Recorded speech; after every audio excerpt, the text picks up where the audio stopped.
Sports by video. Known as the Animal, he is easily one of the most recognizable wrestlers among Filipino fans. This is Lawrence for Inquirer.net, and here is our interview with the guy known as Batista. First up, I've been itching to ask you this question ever since I woke up this morning. Have you seen the movie The Wrestler? I have, yeah. What do you think of it?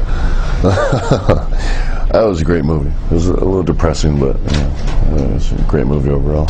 Okay. In one of your interviews, you were quoted as saying that wrestling is storytelling. Maybe could you explain a bit, or maybe could you elaborate on that? Yeah, just, I always look at wrestling as, this is really just stuff that was kind of passed down to me from like Ric Flair and Triple H, and it's not really so much about what moves you do, and it's not like a big stunt show in there. It's really, it's storytelling. We're telling stories in the ring. We're telling, who's a good guy, who's a bad guy, and it's just, you try to make it as dramatic as possible, and because that's the stuff that really kind of, I think it draws the crowd in and gets them, emotionally invested in the wrestling match. So that's what I believe we're doing in there. We're telling stories. I read that one of your signature moves was traced back to your younger years as a break dancer. I mean, is being a good dancer, does it help one to become a good wrestler as well? I don't know if it helps. I really don't know. I guess it might have helped a little bit as far as my agility and kind of coordination, but I don't know. I mean, I'm not going to ever get in the ring and spin on my head or anything. Could you share what is it about you that you find distinctively Filipino? When people ask that, I always jokingly say that my devastatingly handsome good looks, which is just a joke. But I always, the one thing that I could that I picked up from my grandfather that I always respect and loved about him so much is that he was very driven. I always say he was a real hustler, he was a real go-getter. He was, and I think that with a lot of Filipinos, they're just very driven. They just so I think that that one trait I think I definitely got from my grandfather, even so much as even more so than my father. Well, you mentioned a lot of Filipinos are driven as well. Yeah. What kind of message could you tell to especially the younger people, the youths who have Right.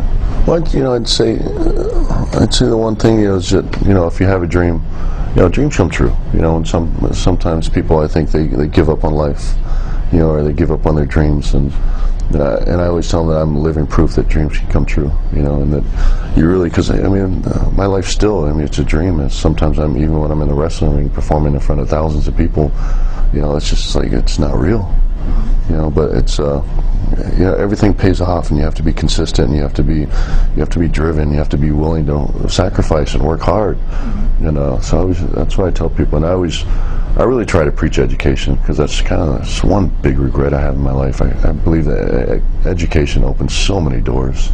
That's why I'm constantly on my children, and luckily my youngest daughter, I really don't have to preach to her anymore, because she's such a good student. She's already got her life planned out, and but I think it's from the years of pounding in her head that you have to go to school, and because even for me personally, I'd probably, if I could, I'd be making a living, with my mind rather than beating myself up to death.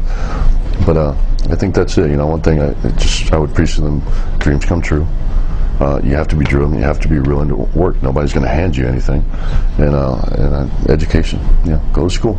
Okay. Well, is there anything or anywhere you'd like to see this time that you haven't, been to?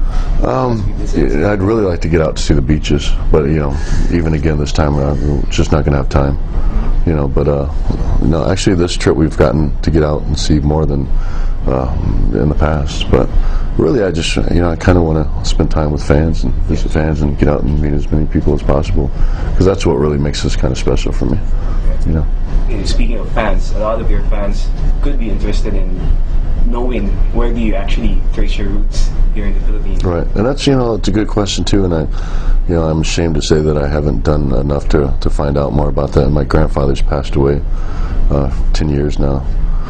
And we were really close, but just when I was younger, I was just concerned with our relationship, not so much our heritage. I just never thought about it at that time. But Yeah, no. So if anybody, I'm sure, if somebody would research me a little bit, they would find out, and I'd love to know, and I'd meet with anybody who could tell me about, some of my relatives or, my history and my heritage here in the Philippines.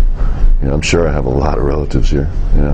Mabuhay, Philippines. Like I said, it's very good to be here again. I'm always proud and always humbled to come back and to the Philippines, and thank you for embracing me. WrestleMania, I believe, is going to air here on April 6th. As you know, WrestleMania is our biggest show of the year, and it's always kind of the biggest and best show of the year. People travel from all over the world, and it's a special year for us. It's the 25th year anniversary of WrestleMania. So, and as I know of some of the matches that are on the card right now, I mean, it's going to be a hell of a show. I don't think I'm slated to be on the show, but God willing, I will be. And also on July 10th, SmackDown is going to come to Manila and perform live, and I'm going to pull a few strings, see if I can get myself on that show.